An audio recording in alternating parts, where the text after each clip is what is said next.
നബിതങ്ങൾ പറഞ്ഞ കാര്യങ്ങൾ അനുസരിച്ച് ജീവിക്കണം. ചെറുപ്പക്കാരെ, നിസ്കാരം ഖളാ ആകരുത്, കള്ളുകുടി ചിന്തിക്കരുത്, വ്യഭിചാരം ആലോചിച്ചു പോലും പോകരുത്, മൊബൈലിലുള്ള വൃത്തികെട്ട ക്ലിപ്പുകൾ മുഴുവനും ഒഴിവാക്കണം. ഫേസ്ബുക്ക് എന്ന ഫിത്നയുടെ ബുക്കിൽ അടിമയായി പോകരുത്. എല്ലാ രഹസ്യങ്ങളും ചോർത്തിയിട്ട് കൊടുക്കുന്ന ബുക്കാണ്. ഒരുത്തനറിയാതെ അവനെവിടെയോ നിൽക്കുന്ന ഫോട്ടോ എടുത്ത് ഫേസ്ബുക്കിലിട്ടാൽ അത് ഹറാമാണ്.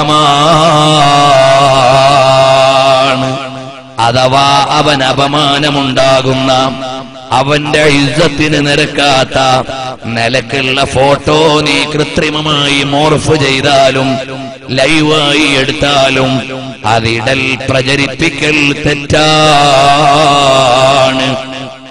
നീ തന്നെ നിന്റെ ഭാര്യയോടോ അല്ലെങ്കിൽ മറ്റുള്ളവർക്ക് അന്യ സ്ത്രീകളായ ആളുകളോടോ ചേർന്ന് നിന്നോ മുത്തം കൊടുത്തോ അല്ലാതെയോ നിങ്ങളുടെ ഫോട്ടോ ഫേസ്ബുക്കിലിട്ടാൽ ഒരുപാട് ചെറുപ്പക്കാരത് കാണുന്നില്ലേ? ഹറാമ് തന്നെ. ഒരു വീട്ടിലേക്ക് കടക്കുന്ന നേരത്ത് വീട്ടുകാരന്റെ സമ്മതമില്ലാതെ കടക്കാൻ പാടില്ല എന്ന് പറഞ്ഞ മതമല്ലേ ഇസ്ലാം? ഫേസ്ബുക്ക് വരുമ്പോ അതെല്ലാം പോയോ മോനെ? ആരാന്റെ സ്വകാര്യതകൾ മുഴുവനും നിനക്ക് അടിച്ചു മാറ്റാനാണോടാ? വീട്ടുകാരന്റെ അടുക്കൽ സമ്മതമില്ലാതെ വീട്ടിൽ കടന്നുകൂടാ. ഒരു വീട്ടിൽ ചെന്ന് ബെല്ലടിച്ചിട്ട് നീ ആ കവാടത്തിനു നേരെ നിൽക്കരുത്. നീ അല്പം ഇടത്തോട്ടോ വലത്തോട്ടോ മാറി നിൽക്കണം. കാരണം സ്ത്രീകൾ വീട്ടിൽ ചിലപ്പോ തലമറച്ചു നിന്നുകൊള്ളണമെന്നില്ല. അവര് അടുക്കളയിൽ നിൽക്കുന്ന വേഷമായിരിക്കും. അന്യപുരുഷന്മാരവരുടെ വീട്ടിൽ ഉണ്ടാകണമെന്നില്ല. അതുകൊണ്ട് തന്നെ അവര് വീട്ടുപണിയിൽ അശ്രദ്ധമായി നിൽക്കുന്ന സമയം നീ ബെല്ലടിച്ചിട്ട് വാതിലിനു നേരെ നിൽക്കരുത്. നീ അല്പമൊന്ന് മാറി നിൽക്കണം. അപ്പോൾ അവർ വന്ന് ഒളിഞ്ഞു മെല്ലെ തലയിട്ട് സൈഡിലേക്ക് നോക്കും.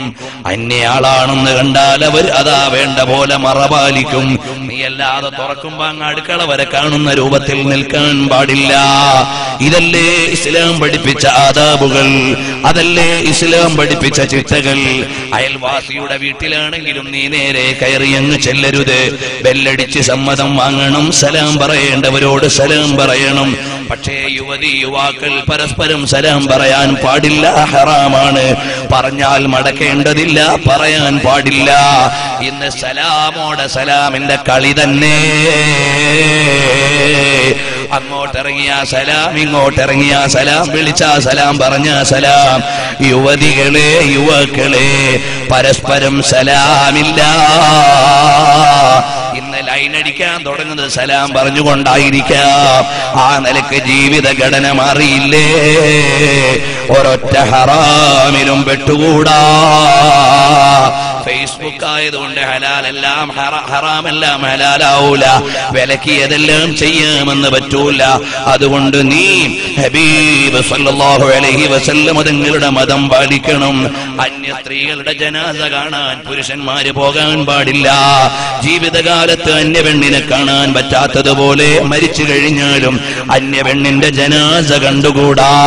അന്യ പുരുഷന്റെ ജനാസ പെണ്ണും കണ്ടുകൂടാ. ഇത് ഇസ്ലാമിന്റെ നിയമമാണ്. പാലിക്കാൻ ഞാനും നിങ്ങളും ബാധ്യസ്ഥരാണ്. റസൂലുള്ളാഹിന്റെ മതമാണ്. അതിൽ നിന്ന് മാറാൻ പറ്റൂല.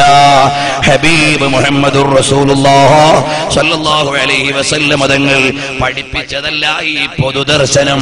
ജനങ്ങളുടെ വിചാരം എന്താണ്? എന്റെ വീട്ടിൽ എന്റെ ഉമ്മ മരിച്ചു, എന്റെ വാപ്പ മരിച്ചു, MLA-യും MP-യും പഞ്ചായത്ത് മെമ്പറും പഞ്ചായത്ത് പ്രസിഡന്റും മന്ത്രിയും മുഖ്യമന്ത്രിയും പ്രധാനമന്ത്രിയും എല്ലാം വന്ന് എന്റെ ഉമ്മാനെ അങ്ങ് കിട്ടിയ ശഫാഅത്തുൽ നമുക്ക് കിട്ടുമെന്നാണ്. ഒരു ചുക്കും കിട്ടാൻ പോകുന്നില്ല. അതുകൊണ്ട് മാന്യമായി നാം സൂക്ഷിക്കണം. നബി സല്ലല്ലാഹു അലൈഹി വആലിഹി വഅസ്ഹാബിഹി വസല്ലം തങ്ങൾ ലോകത്തിന്റെ മുഴുവനും നേതാവും നീതിന്യായങ്ങൾ മുഴുവനും കൃത്യമായി പഠിപ്പിച്ചു തന്ന ജേതാവുമാണ്.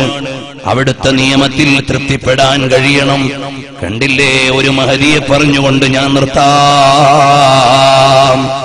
അല്ലാഹ് അള്ളാന്റെ ഹബീബ് പറഞ്ഞ ദീന് നിനക്ക് പ്രത്യക്ഷത്തിൽ അങ്ങ് പൂർണ്ണമായും നിനക്ക് ബോധ്യപ്പെട്ടില്ലെങ്കിലും താൽക്കാലികമായ സൗന്ദര്യത്തിന് പറ്റിയില്ലെങ്കിലും റസൂലുള്ളാഹിക്ക് പ്രാധാന്യം കൊടുക്കണേ. അൻസാരികളിൽപ്പെട്ട ഒരു സ്വഹാബിയെ നബി സല്ലല്ലാഹു അലൈഹി വസല്ലം തങ്ങൾ വിളിച്ചു. ഞാൻ നീണ്ട ചരിത്രം ചുരുക്കി പറയാണ്. അള്ളാന്റെ ഹബീബ് സല്ലല്ലാഹു അലൈഹി വസല്ലം തങ്ങൾ ഒരു അൻസാരിയായ മനുഷ്യനെ വിളിച്ചിട്ട് പറഞ്ഞു,